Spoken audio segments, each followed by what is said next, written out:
Alright, so we're holding Melicha. We started Siman Samach Tes, Sif Aleph, and we'll go on to Sif Beis. Just a little bit of a review. We're dealing with Dam, and we explained last time that there's different kinds of Dam. There's the Dam HaNefesh, the more Chomerdik Dam, I guess we can call it the more stricter Dam, which the Torah says the honor for that is Koras, and there's the Dam HaEvorim, the internal blood, not the Dam HaNefesh, which is Aloisaseh. However, the Dam HaEvorim, we explained, is only Osir if it actually moved. The moving can come about through Bishul. So long as it did not move, it's really not Osir. So technically one would be able to eat a raw piece of meat. And since technically you could eat it, it would not be Muktzah either. On Shabbos you have to be careful with frozen meat, moving it around, because it's Muktzah in a sense. It's not really, there are certain heterim that it can be usable, I guess if it's defrosted a little bit, and even though it's not cooked, it could be given to the dogs. But usually it's not designated that purpose. So if you don't have to move it around, you don't move around frozen meat, because it's not usable in the way it is right now. So as the Gemara brings down, in the case of a raw piece of meat, technically it can be eaten the way it is right now, even if it's non-cooked and unsalted, because there's no problem with it. If you like eating that kind of meat, it's possible. So it's not frozen, it's just raw. It wouldn't be muktzah in a sense. Nonetheless, we have, of course, midrabanan. The way we hold is that the melicha is derabanan. Now, why should melicha be derabanan? Why should perhaps melicha be deraisa? So we said it all depends, of course, what the halacha is legabe dam shenisbashel or legabe dam shenimlach. Dam that was cooked, does it still remain dam once it's moved around, or does the cooking remove it? Does it change the status of the blood? Does the blood now become a different kind of blood just because it was cooked? As we explained with wine that is pasteurized, once something is cooked, perhaps it loses its original status. So some say, many poskim actually say, that the dam that has already been cooked, even though it's also for us to consume, it's only derabanan. Well, if that's the case, then removing it, extracting it, would be a process that is also derabanan. So whether you hold melicha as deraisa or you hold it as derabanan, either way we have to do the melicha in order to remove the blood, unless, as we will see later on, there is another possibility, and that is to do tzli. If you're going to roast this piece of meat, you're never going to cook it, or at least you're not going to initially going to cook it, then there's not a problem. Because the process of tzli, which is the roasting on an open pit, open fire, will remove all the blood within the meat. You just want to make sure that it drains, that the meat does not sit in the blood. That's why if you're going to be broiling liver, for example, we'll talk about that when we get to broiling, you cannot broil your liver in your broiler where it just sits on a pan. It has to be like a barbecue. It has to be where all the blood moves away from the meat. Because if it were to sit there, it's a big problem. Same thing with salting. When we learn about the procedures of salting, the kind of salt, how much salt, we will learn an important point, and that is that the place where you salt it has to be on a slant, on an incline. It has to, or in such a way where it will drip away, holes, perforated, where the piece of meat does not sit in its own blood. Otherwise, that can cause a lot of problems. Is there a shear levels? Yeah. After a certain time? Oh, sure. Yeah. If it still has the salt in it, almost the same amount of time. Yeah, that it takes from Melicha, the minimal amount of time. All right. So we discussed the various details of blood, and we described approximately what the salt does to bring out the blood, either through the reticha, through the heat, or, as I think the Chavazdah says, it's just the nature of salt to draw out blood. Okay. Even though that's the case, it doesn't just happen by itself, by placing salt in the pieces. Apparently, there's also a need for hadacha. What does hadacha do? What is exactly the purpose of hadacha? The hadacha means to either immerse the piece of meat in water, to soak it, or it means literally to just rinse it.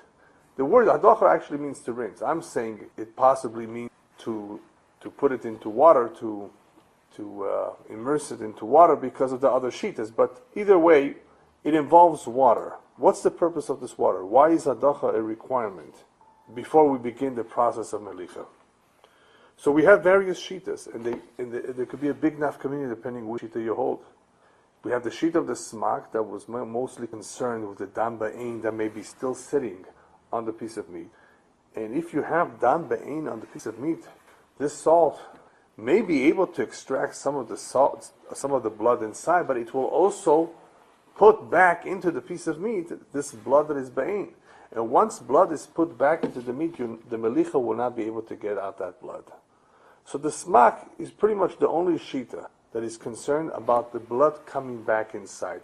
The Taz brings down another shita, which I didn't mention last time, and that's the shita of the Ra'ah, that says similar to the smak, that the dam ba'in can technically go back inside, but it will only possibly happen after you're done with the melicha extracting, not at the same time. The smak says it can even happen at the same time, that the blood is coming out, here blood is coming out, and here the melech has the koach to be mavliya back inside. So it's a big concern. You've therefore got to rinse or wash off the blood. Nothing about soaking, just about rinsing the blood that is be'in, that is possibly there. Whereas the ra'ah, which is an additional shita, similar to the smak, but a small little detail, different, and that is that the blood can go back inside if it's still there after the melicha is finished, because the salting cannot do two things at the same time. All right. Then we have the shita of the Mordechai, that the reason for the hadacha is because the salt will not work well if the blood is there. So he's also concerned about the dam on top of the meat for a different reason. You want the salt to do the job effectively, clean it up. Otherwise that dirt will be soaked, or the blood will be soaked in or absorbed into the salt, and the salt will not be effective. Then there's the Yesh Oimrim, in the Mordechai, which talks about a completely different concept. It's not so much the rinsing, it's more of a soaking that is required, because we want to soften the meat in order for the salt to work. The meat has to be softened. It just has to, the water has to soften it enough so that the salt will work. And then you have the Ran. The Ran appears to be saying something similar to that, but he's not so much concerned about soaking, he's more concerned about rinsing it well so that the surface of the meat should be soft enough and not hard so that the salt can penetrate. Okay, so the Ran, especially the way the Shach learns, appears to be saying something similar to the Yesham of the Mordechai, that it's not a problem of dam ba'in, it has to do more with softening, preparing the meat for the salt to work on it. All right. Whether you hold, like the Shach, that it's one shita, the Yesh Amim, the Mordechai, and the Ran, or if they're two separate shit, it doesn't make that much of a difference, because we will see that there's halacha. What do we do in a lechatchila, and what do we do in a b'di'evet? And in a b'di'evet, if things were not done properly, if they were rinsed but not soaked, we can rely on those shitas that don't require the soaking. So that's where the differences are going to be. With the smak, as we pointed out, if you did not do it right, if you did not rinse it, you're in trouble, right? The piece of meat becomes asur, unless you have shishim, we said, keneged the dam. The other shitas, at the very least, what you can do is redo it again. According to the Mordechai, the basar didn't become asur like the smak. The smak says that the dam goes back in. According to the Mordechai, it didn't work. Okay, remove it, do it again. The Ran, or in the Yeshua of the Mordechai, you didn't do it right, it's not also, but you have to soak it this time and salt it again. So this is a big difference. This is a big nafkamina, because if things went wrong, we need to know, can we still fix it or not? And that's what we're going to be seeing today inside. We want to see how the mechav and how the Ramah hold halacha lemaisa. But these are pretty much the shitas. It's important to know what the hadacha accomplishes, and therefore what happens if I didn't do it by mistake. Can I still fix it? What's the way of fixing it too? So it's important to keep those shitas in mind. All right.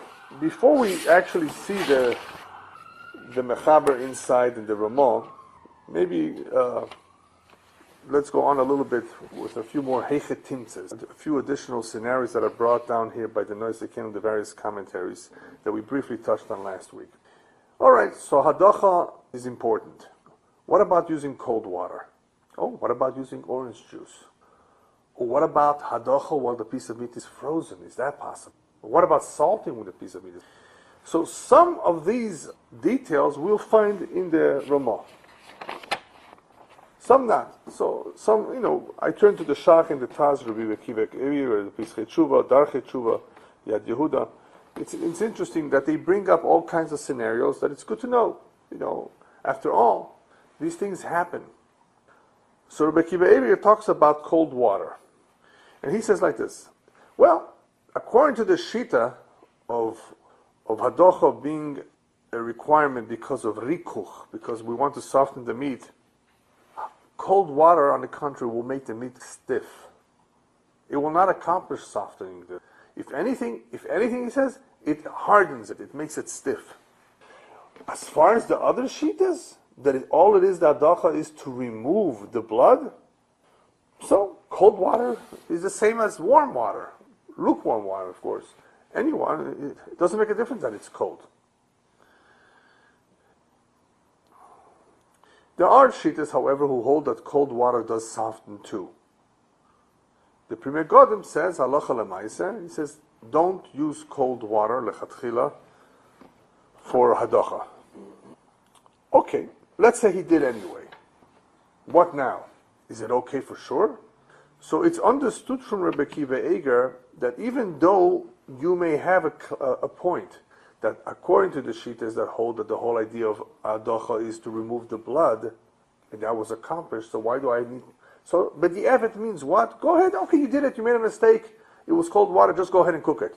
Rabbi Elyahu says no. When we say it's okay, nothing happened, what that means is you can go ahead and rinse it and salt it a second time. If you used cold water the first time. You know why? Because if you do it a second time, you for sure are okay with all the shitas. According to the shita that says that it's for the dan ba'in, well, the first time around was okay. According to the shita of softening the meat, the cold water the first time didn't do it. Well, that does not mean that you ruined the piece of meat. All it means is that you can do it all over again.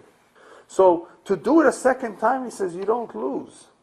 This is obviously when you have the time. We will see the Ramah. Ramah talks about situations where it's mamash erev Shabbos, you have a big family or a big group of people to feed, and you don't have that much time. Then what do? You would need more kiva egg than it actually stiffens. Right. You have to do it all over again. If it's stiff. No, we're talking about it's stiffens. So in other words, when it's stiff, you can't salt it. You're going to have to wait. You're going to have to wait now. You're going to have to wait, right? I mean, you're going to have to, for the water to not be so cold, or to use regular water, and to redo it again. So hopefully the second time around with regular temperature, room temperature water, it will work. It will soften the meat, and you will be able to salt it. So in that kind of a situation, Rabbi Elyahu says, you know what, redoing it for sure will work according to everybody. And that's what you should do.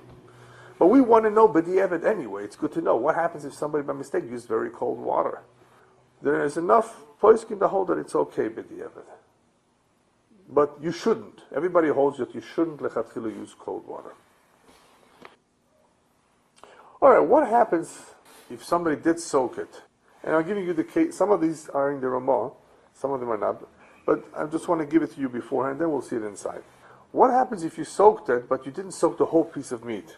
Half of it was sticking out. This can happen too. And why are we bringing this up? Because I'm going to show you where the nafkaminas between the shitas present themselves in these situations. Depends why you need hadacha. So if you have a case where somebody comes and tells you, well, we just did hadacha or we did shriya, we soaked it, but it was a big piece of meat, and half of it was sticking out. Not the whole thing was in the water. Now, what do we do now? Now, obviously, you can say, oh, just go do it again. Well, obviously, we're talking about that it was salted perhaps and maybe already cooked. In other words, we want to know the worst case scenario. Is it good enough?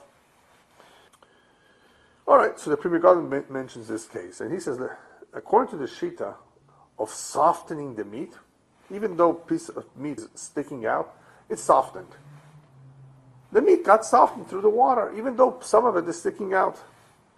But obviously, if it's bloody and some of it is sticking out, then you didn't remove the dam. Ba'in. It could be a problem according to the Shitas who hold the idea of the hadacha is to remove the blood.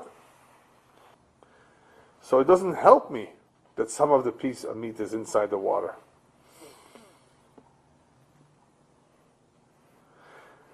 Then there's a Yad Yehuda that I saw that says, no, even when you soak it, the soaking only softens the portion of the meat that's in the water. It doesn't soften the portion that's out. So, interesting. He holds that softening also will not occur to that portion that's sticking out. So, obviously, based on that, you want to be careful. You want to make sure the whole piece is inside.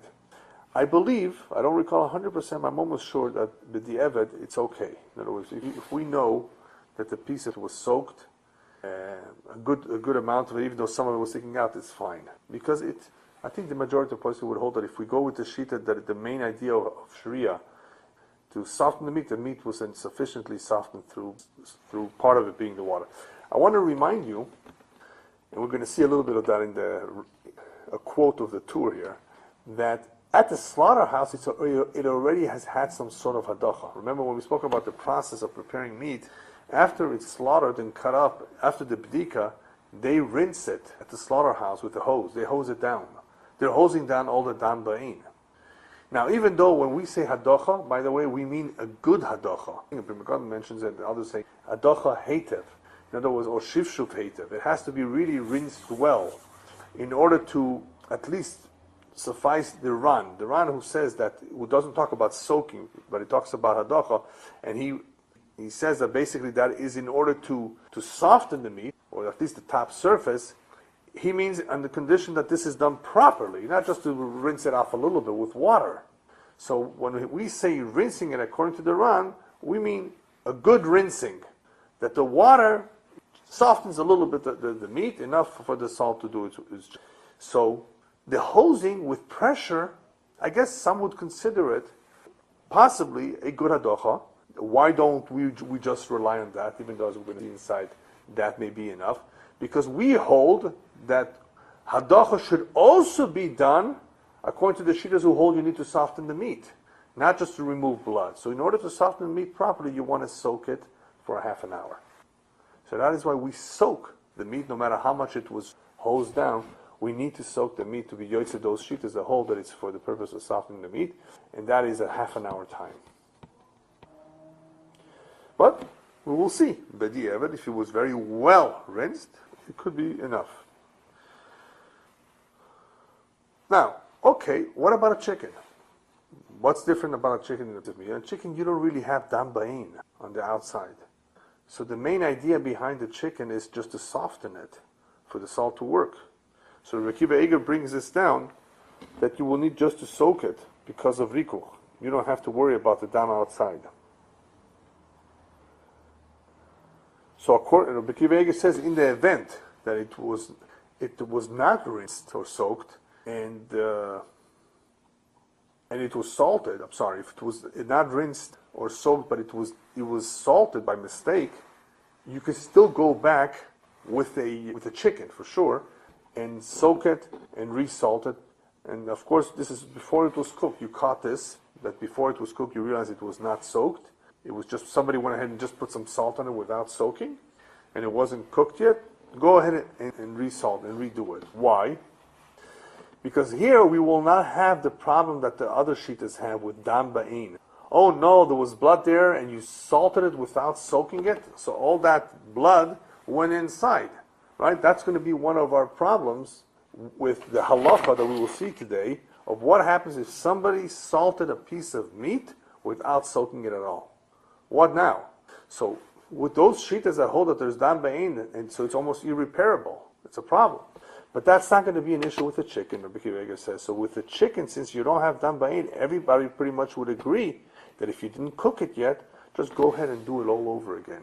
Take off the old salt, of course, soak it, and then salt it again. Because you don't have dam ba'in, you don't have that concern that you would have with meat.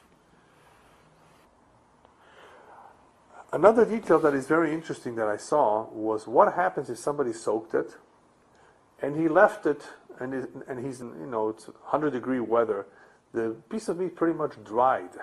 It's no longer moist from the water. The piece of meat not being moist from the no. In other words, you're about to salt it. So you have this already dry. It has completely dried from the moisture of the soaking.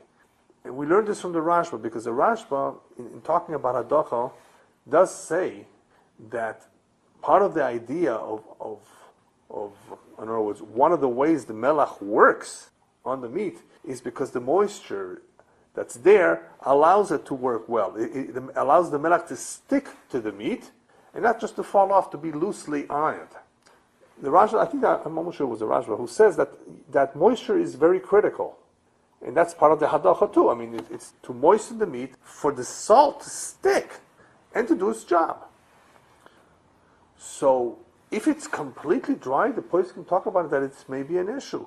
Because who's going to say now for sure that the melach will actually, you're going to throw salt, but the salt does not stick to a dry piece of, perhaps it won't work. So you definitely want to salt the meat while the piece of meat is still moist. That's for sure. The question is what happens b'di'evid. B'di'evid, are we talking about it's already dry? Dry. Or you've already salted it? It's already dry. Do you have to go do it again? You mean just? Or actually, there's no.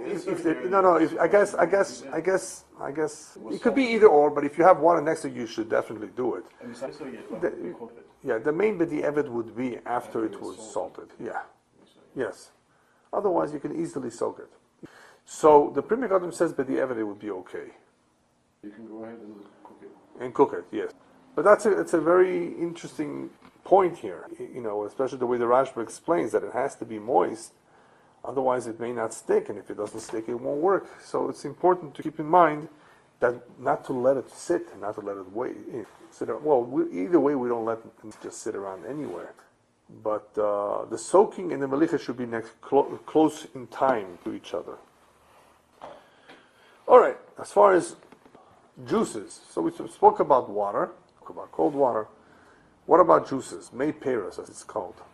So the Taz brings down here the Ramah from somewhere else, that Mei peros is not a good idea to use juices because it actually hardens the meat instead of softening it. So he brings this down, the Tshuvas Ramah, not the Ramah, the Tshuvas Ramah. But the Taz has a question on this from a Tosfos, says he doesn't understand, because from Tosfos it's much just the opposite, that hadacha rishona can be done with juice. The Shach, if I recall, remains with a tzorech chiyun as to whether this can be used or not. But Rabbi Elyahu talks about it too. And Rabbi Elyahu says, it all depends. It really all depends, perhaps, on why hadacha is necessary to begin with. If you say hadacha was necessary because of the dam, so what do I care if I do it with orange juice or cranberry juice? Any fruit juice that you have will remove the dam that's ba'in, that's sitting on the piece of meat. But if you hold really that the whole time of hadacha is to soften them, then that could be that the fruit juice is not a good idea. So he says that basically, maybe that's where, you see another difference between shitas? Juice. It would depend how you hold, what hadacha is for. Can I use juice? Well, why do I need hadacha? Hadacha just to remove the blood. Well, go ahead. What's the big deal? It will do the job. Use Coke. Root beer. So Rabbi Elyahu says to answer the question we just really had. He says, I can resolve this question. It depends why you need hadacha to begin with. Perhaps according to those that hadacha is only to remove the dam, the Mei peros should not be a problem. Maybe that's the way Tosfos holds. But if you hold that the whole idea of hadacha is to soften the meat, he says, I can understand that juice will not do the job. On the contrary, may harden them, perhaps. Yeah, that's possible. So don't use juice.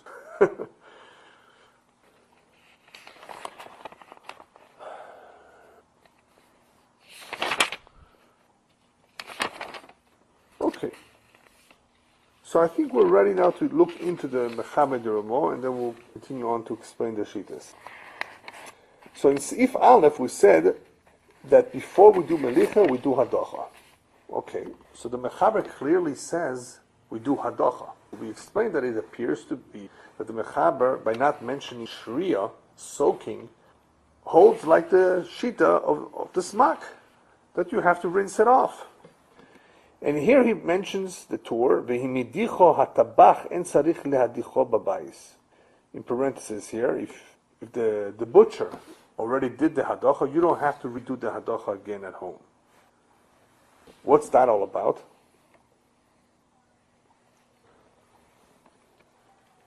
So if you look at the Shach on those words, he says like this, brings down from the Isur V'Heter, it's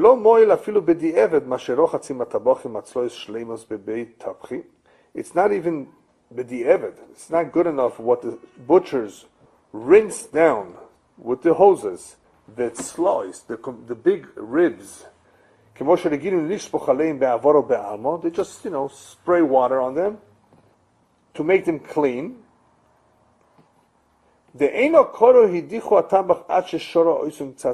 Because to qualify as a real hadacha in the slaughterhouse, it would have to be a little bit of soaking in water.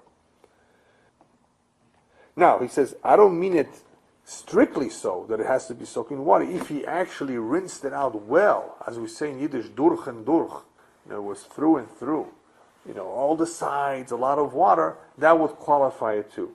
So the Shach basically explains, don't think that this hidicho hatabach just means a little bit of water. For that to mean that you don't have to do it all over in your home, it means that he better have done a good job. So if you know he does a good job, then obviously you don't have to do it just because you get assaulted now. Unless, I was just thinking, I got just caught I thought of an idea. Unless actually you bring it home and it's dry. Now it's dry. So the point is, why wouldn't you want to do it again? So obviously here, from these words, nobody mentions anything about the concern of the Rashba, based on the Rashba.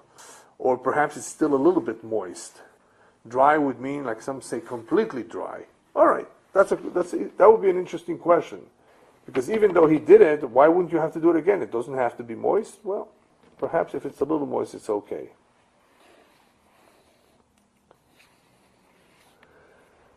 So basically, that's what that is all about. That if it's done, but if it was done right, you don't have to do it again. And then we explained that if you cut the piece in two, or into three, or you move the hoofs, after hadacha, then you have to rinse it again. There's a shach over here that talks about cutting. Does cutting have to be with a knife or not? What if you cut it with your hand? What if you cut it? Rip it. Yeah. So I think the shach says here basically, as long as you did it with a knife, it has to be done again.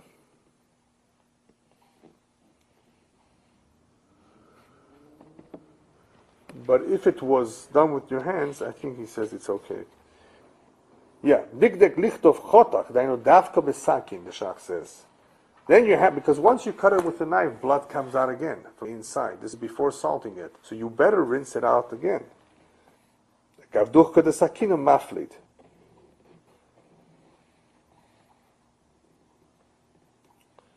Avedi says, because we're concerned about the dam ba'in. The Pri Chodesh, I think, says it doesn't make a difference. He says that the knife is what does it. But I think the Pri Chodesh says whether you did it with the knife or you did it with the hands, blood comes out, and you would have to rinse it. So the Mechaber says if you cut it, you have to do it, and the Ramah adds to that, Vim lo also can have a kilohu dachlak, it's like you never rinsed it at all. So what do we see from this? That they are concerned with the dam ba'in that's coming out. It still does not tell us how they hold completely, but it does tell us that if blood comes out, you have to remove that blood. Obviously, you don't want to put salt on a piece of meat that's still bloody. The Ramah continues on to say like this: approximately a half an hour of soaking. That's the minhag of the hadocha. And then to soak it well or to rinse it well through in that same waters. Avalim lo shoro. Let's say you never soaked that piece of meat. Rakidichu, you just rinsed it. Heitev. Well, sagile. But the evidence is good enough. Oh. So now you're telling us something. You're revealing to us how you hold. He's saying, well, if you never soaked it, you just rinsed it, that's good. Well, why? Don't you need to soak it to soften it? Apparently, he appears to hold more like the Shita, similar to the Mechaber, that softening is not critical. It's really removing the blood. Okay. Then why did you say soak it? Because lechatchila, the Ramah, not the Mechaber, the Ramah does hold, and that's our meaning. That's how we do it today. That we are concerned about all the shitas, including the shita of the Yeshomer of the Mordechai and the Ran, that it requires soaking to soften it. So lechatchila, this is what we follow. This is the halacha. We need to soak it. It's not enough to be madiach, but based on the Mechaber says adacha will be sufficient. He doesn't talk about anything about soaking. After you soaked it, or after you rinsed it well, ve'achakach yamtin me'at, wait a little bit, shiftafte for amayim, so that the little bit of water, if it's very, very soaked in water, should come off, all the drops. Kodem shim lecheno, before you salt it, because you don't want to have it too wet, shelo yimas hamelach min hamayim v'lo yotzidam, so the salt should not melt, and then it will not be able to take out the blood. Ramo continues on to say, in the olden days, everybody had a special kli, just for salting. Even in this country, a lot of people, a lot of women kept it under the sink. Special keli. It was ready there. Oh, why can't not use it for other things? Because remember, it's for blood. So no, it was not used b'dvorim acherim b'kli sheshorim b'basar, right? Because it gets bloody, even though it's cold. But remember, there can be a problem of kavush if anything has been absorbed. Right. Right, so that's why he says here that it's not a major issue ordinarily. That's why nohagu shelo lishtamish b'dvarim achem b'kli sheshorim b'basar. Now, im nishtahir habasar, if that meat that you're salting nishtahir b'shriyosa me'es le'es, it's soaking in water for 24 hours. Habasar v'gam kli asurin. Oh, now it's really kavush. Okay, he speaks about it later on. Less than 24 hours, all right. Now, but remember from Taaruvot, right? We had this question about whether. Wait a minute. After 24 hours, doesn't it become pogum? That was the shach. That was the shach saying to us, wait a minute, that should never be a problem. But we take the whole idea of By the way, we're talking about an isser that is now an isser. At the same time, there's an isser because if the isser has been before, it may be pogum by now. So there's an isser now, there's kavush now, but the Pri Chodesh says no. But wait a minute, what happens first? The kavush or the pogum? Why would there be pogum? The kavush has already happened, perhaps, right? And then it becomes pogum. I mean, for us, it's not just taste. Right. So we said that something that's actually for us is only taste that becomes pogum, not before us. Very good, right. So that's why this doesn't apply here. Mm-hmm. Correct. So we're not talking about the situation where the blias are in the kele. Here it's actually sitting in its own blood, or soaking in its own blood together, without becoming pogum. So that's what the Ramah doesn't say anything. It just says in the Shtayim Shir Basar v'gam kli asurin. Ein lekamon. Aval pochos mekan ein lehakbid.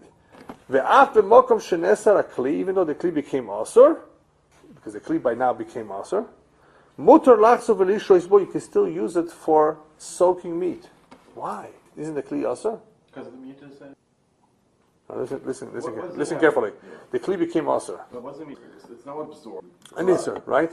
So the Ramah says, even though the kli became asur, I can go ahead and do sharia, soaking of meat on this kli. First of all, as long as the meat off blood, it's not going to, right? No. Just say simple. You're never hopefully going to soak a piece of meat here for 24 hours. When does that isur affect the meat that's going to be soaked in the future? If that piece of meat would sit in the water for 24 hours. But the meat is going to sit in for a half an hour on a kli that's also. Granted, the kli is also, But how long does this piece of meat that I eventually again will soak and again will soak? No, we're talking about soaking right now. Oh, well, Not salting, soaking. Did I say salting? Oh, I said soaking soak. in I meant water. soaking in water. I'm going to be soaking this piece of meat in water for 30 minutes. This is a kli that's also from blood. It's only 30 minutes. I'm not cooking in it. Right. No problem. That's why. So the Ramah says, even though it may have become also from some time in the past, by mistake it sat there 24 hours, in the future I can still use it. This is not basar b'cholav, you know. Just don't, and you never do. You know, we usually basically just let it sit there for 30 minutes. That's why I can still use it for soaking meat. Lace, but didn't there Siman for someone to become? On the contrary, you mean pago? Yeah, sure. Lina Slaila, right, we have a machlokes on that. So that's going to affect depending which way you want. Yeah, but as Ilan pointed out, in this case, it wouldn't matter because it sat in its own blood. When we talk about the gimus, we're talking about the blias of the keli. They become pogum. Blinas laila, or with chov dalet shois, 24 hours. But here, it's the actual thing. It's like the substance itself. So that's why it's different. So that's a very good point that you brought out. All right. Now, just to finish up the Ramah, din basar shem mole kerach. What would he do with a frozen piece of meat? So he tells you, you know what? I already talked about it. Look at it in Siman Samaches. Now, what's Siman Samaches? Yeah. What's in Siman Samaches?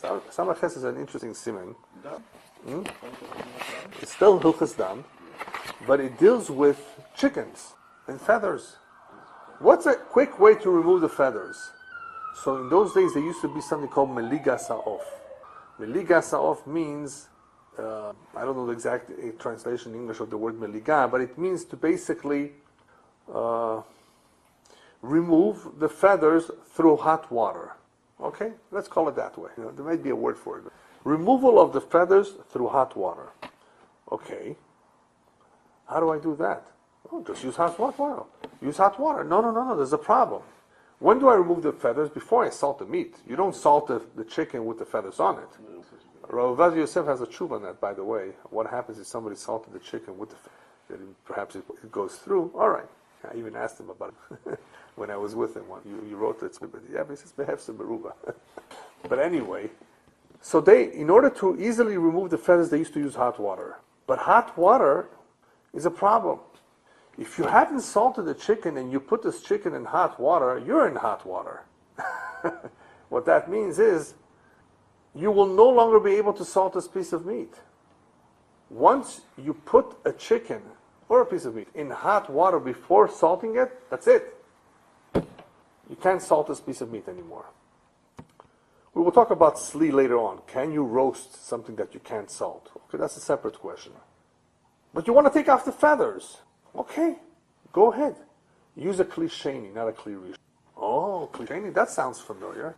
Why kli sheni? Kli sheni no mevashal. Even though we hold, some shittas hold in kli sheni that it may not be mevashal, but it does have the koach of blia or plita, it still will enable me to take out the blood that's there. In other words, even though it may, according to some shittas, do one of the two actions of absorbing or of extracting, but not cooking, it still won't ruin the salt. The salt will still be able to extract blood in a piece of chicken that was soaked, not soaked in this case, that they washed up in water of a kli sheni. She'ena yatso ledes boy. The Ramah in Samaches talks about, well, what happens if it was yatso ledes boy? If it's in yatso ledes, oh, it's okay. That's what he said. You can do that lechatchila even. Mechaber says, "Afilu b'kli sheni yesh oimrim shelo yimlo b'molag mutar." So Ramah says the kaimal on kli sheni is not enu mevashel. Afilu yatzoledes boy. Oh, he adds even yatzoledes boy. But b'di'evet shor, aval lechatchila aser in yatzoledes boy. Lachen, he says, "Na'agu be'ilo medinos." In our countries, lo limlog shum davar rak achar melicha. After melicha, you want to clean it up a little bit more. Go ahead and put it in hot water. But if it's the covered orchim, or the tzorech Shabbos, you have a lot of guests, you're in a rush, it's right before Shabbos. Mutar laniach b'kli sheni afilu lechatchila. Ramah says, I allow you a kli sheni even lechatchila, only if it's the tzorech orchim, the tzorech erev Shabbos,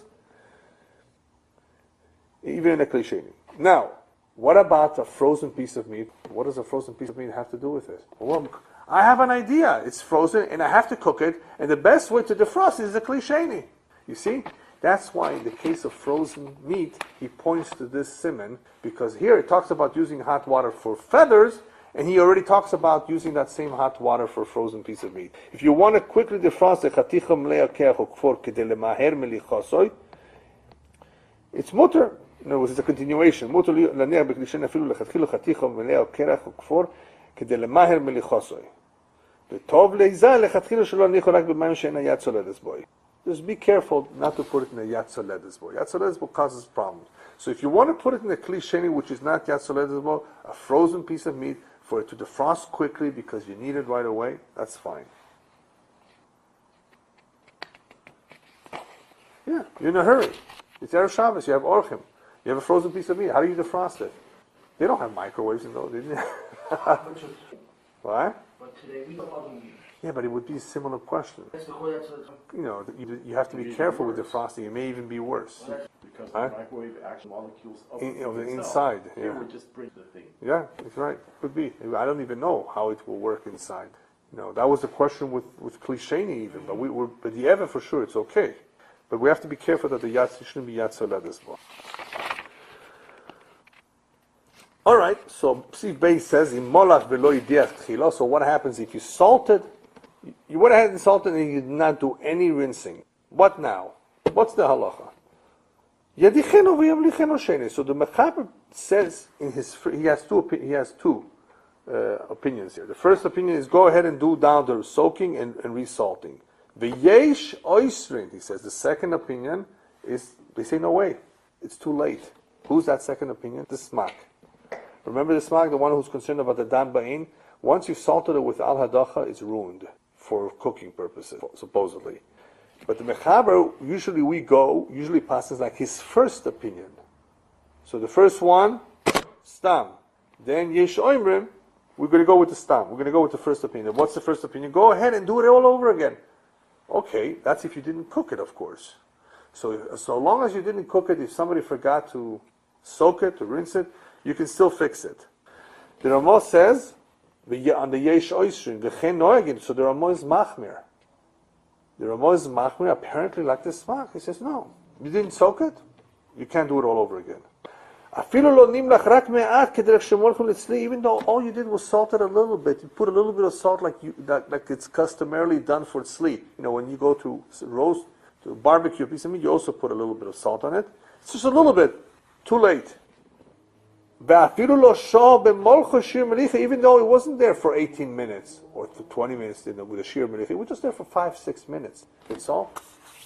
It may have had dam ba'in on top. That's the smak shita. You didn't do hadacha. The blood went inside. You can't get that blood out again through melicha. He's saying then that you have to do. You don't have to. Yeah, here we're not talking about.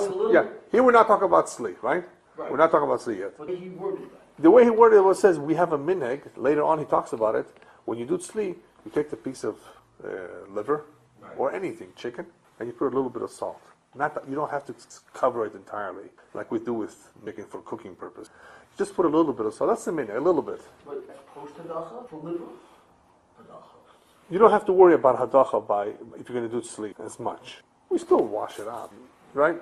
But it's more of a concern when you're going to be cooking. So here he says, this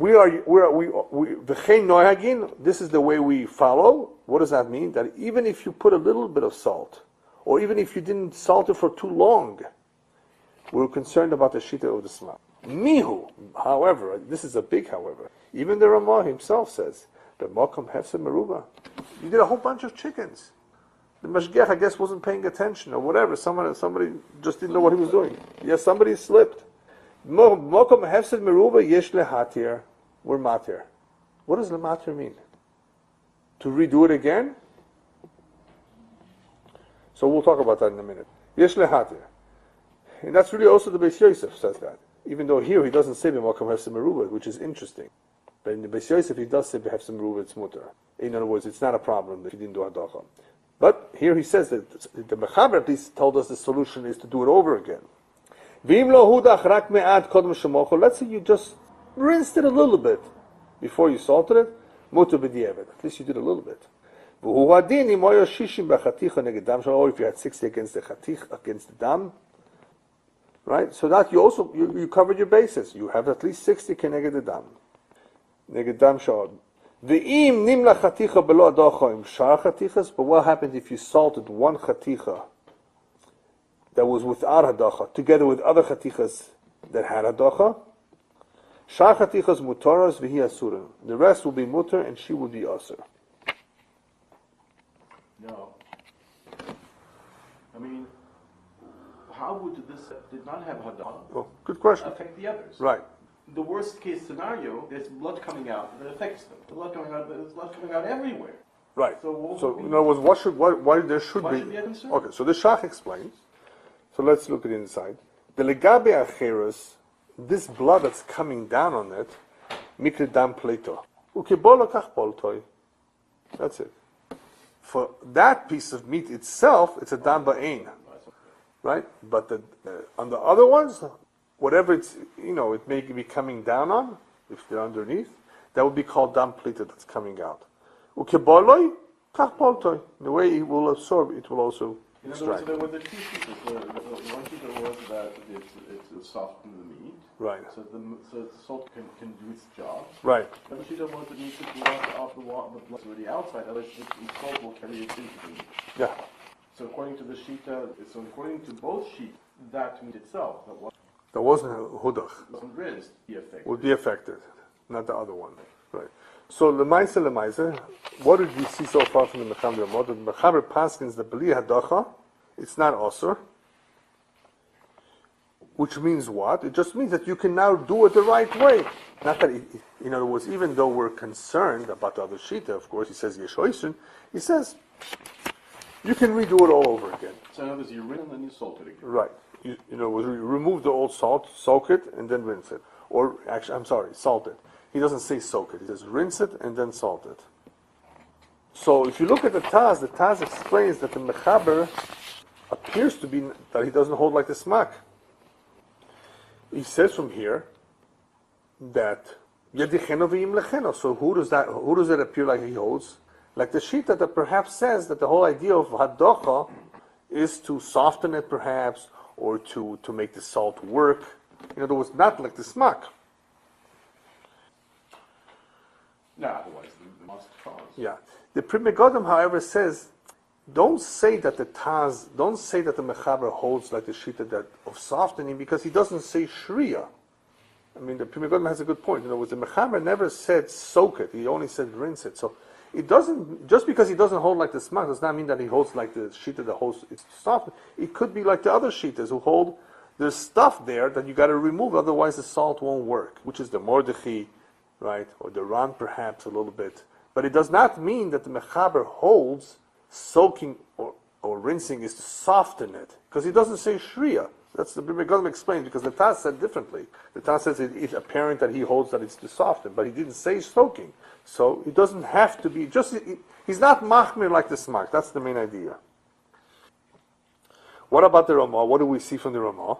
The Ramah holds like the smak. I mean, the Ramah holds that we're concerned like the smak, that if there was no hadocha kamaisa, there was no initial hadocha, it's a problem. And when we say it's a problem, it means you can't do it over again. But we saw the hefsed meruba. Now, hefsed meruba means what? That it's mutter. Well, let's see how he words it. Perhaps the Ramah says, you know what, the hefsed meruba will hold like the Ran and like the Yeshomim that say it's to soften. Could that be? That he says the hefsed meruba would rely on them?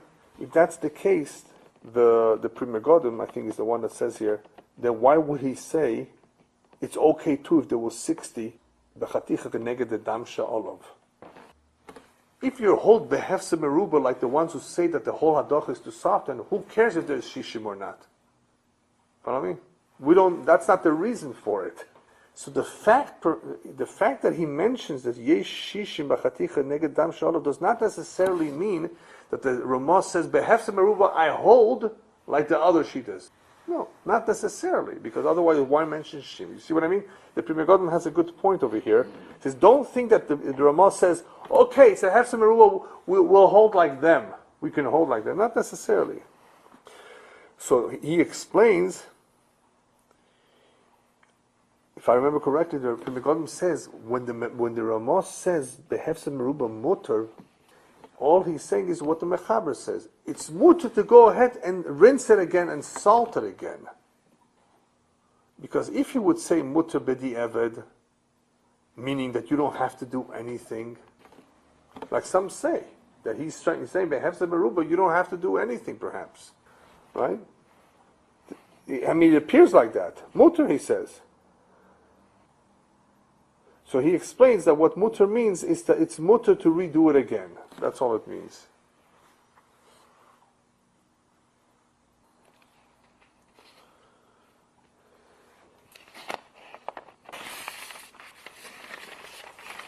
Okay, just to finish up over here, we saw the details, the requirements of hadocha or shriya is at least a half an hour to rinse it well. But even if you didn't do it half an hour properly, it's still okay. What happens if you only did it a little bit? Do you have to do it all over again? The Shach says no. Shach says that if you did not soak it 100% and you just rinse it, you don't have to bother and soak it again. Rabbi Elyahu Kin says, why not? When we say Bedi Eved, we mean that Bedi Eved is after it was Nimlach, like you mentioned earlier, Milan. But if it's not salted yet, just because you didn't do a good job doesn't mean you can just go ahead and let him cook it now. Let him soak it again. So that's what Rabbi Elyahu Kin is basically saying, that if you see that it says mutter, it doesn't just mean go ahead. If you can still do it, then do it. Do it right.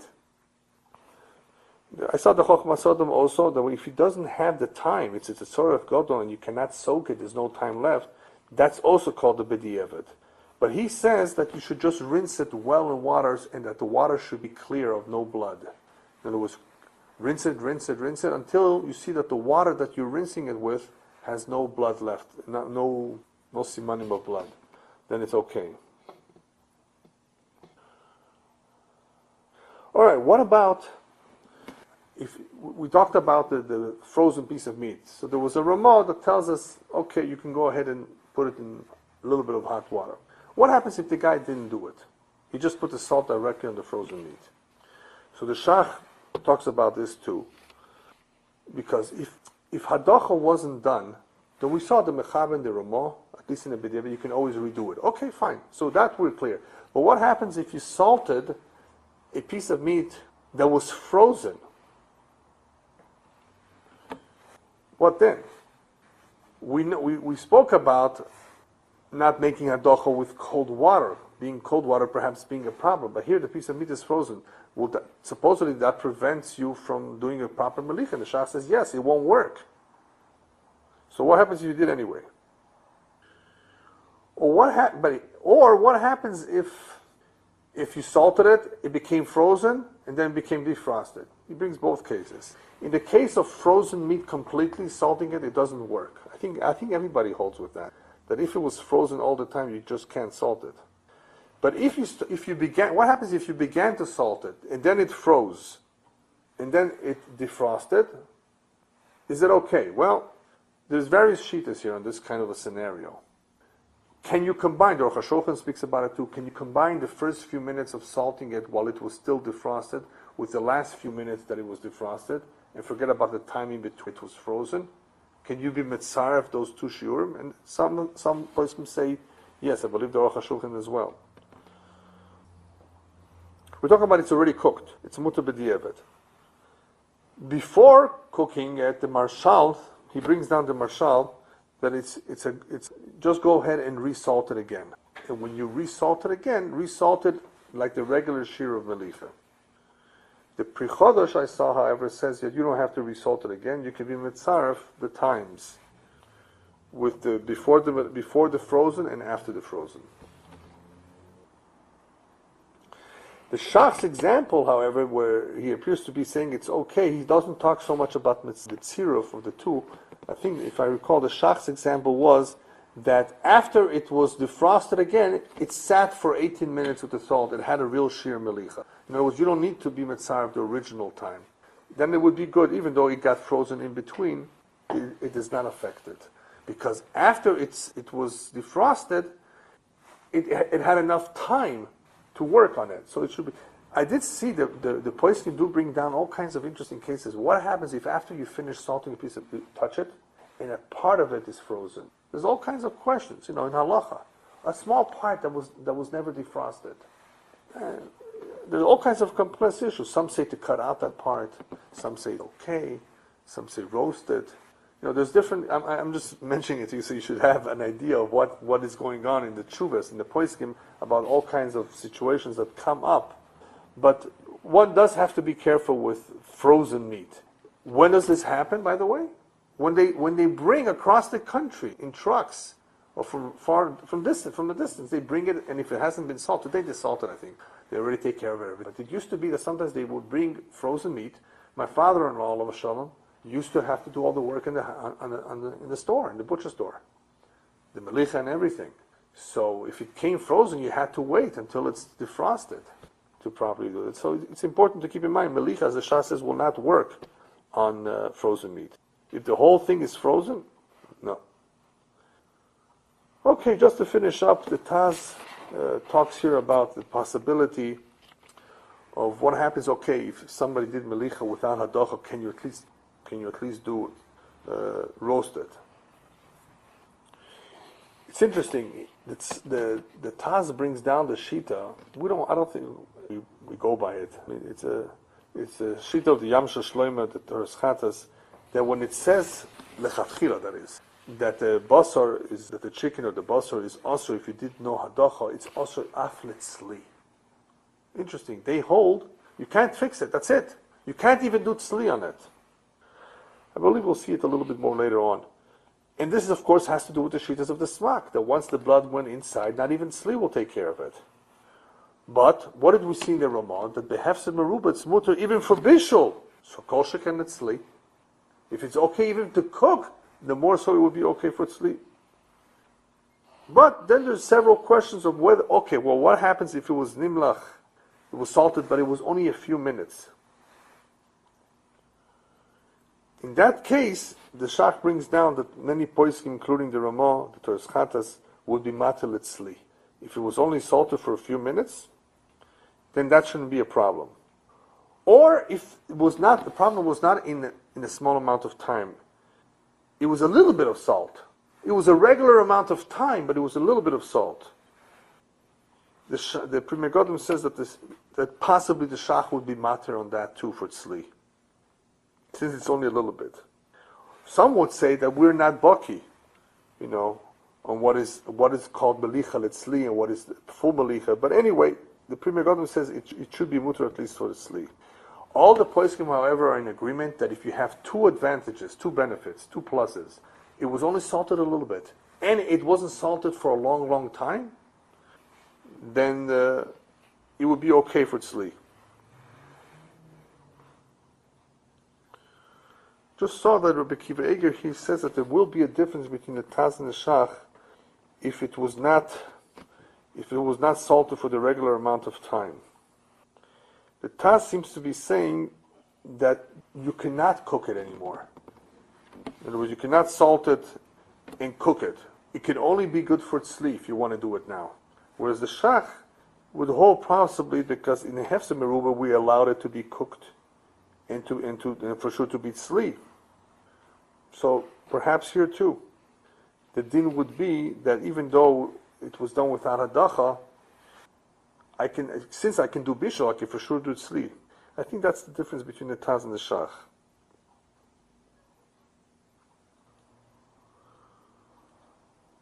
Yeah, because sometimes, you want to cook it. So the question would be, would it be mutter to cook, or would it be mutter just for tzli?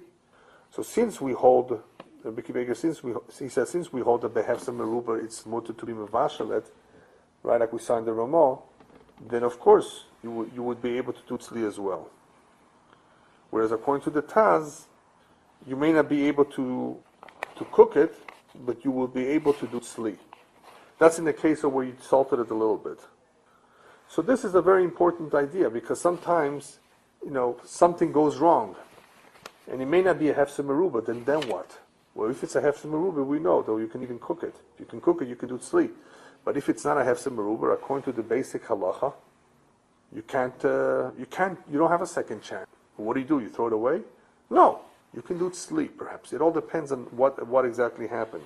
If it did not sit a long time in the salt, it was just nimlach a little bit, then even though it says here yesh oisrin, if it was just a little bit, perhaps it would be asr to redo it all over again, but it would at least be mutar tzli. This is something that we will learn later on when we talk about tzli, and that in certain situations, melicha is no longer an option. Bishul, therefore, can no longer be done, but tzli is still an option. In other words, when something, and that's a very important halacha, because sometimes that's the only option in the case of, we're going to see it. What happens if you didn't salt meat? If it sat around for a while, you can't do melicha. Just like we said, certain things prevent melicha from working. Dryness, putting it in hot water, right? Sitting around for 3 days, unless it's very, very deeply frozen.